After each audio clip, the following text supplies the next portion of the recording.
मी प्रमिला तुपलोंडे, शहर महिला अध्यक्ष. आज या ठिकाणी अशोक खरात जे स्वतःला कॅप्टन म्हणवतात असा हा भोंदू बाबा, ज्यांनी 1000 महिलांवर अत्याचार केलेले आहेत आणि हे अत्याचार आता उघडकीला आलेले आहेत आणि याच्या मागं बरेच अधिकारी आणि मंत्री आहेत. तर या ठिकाणी त्याची निपक्षपातीपणे चौकशी झाली पाहिजे.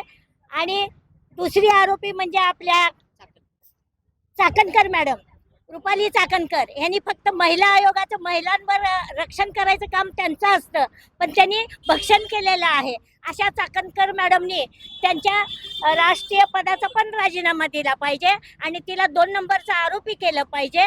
आणि आज या ठिकाणी हा भोंदू बाबा जो आहे त्याचा पापाचा घडा भरलेला आहे, तो उघडकीस आलेला आहे. तर याची चौकशी होण्यापेक्षा ह्याला डायरेक्ट फाशी दिली पाहिजे. या ठिकाणी मी महिला काँग्रेसतर्फे निषेध व्यक्त करते.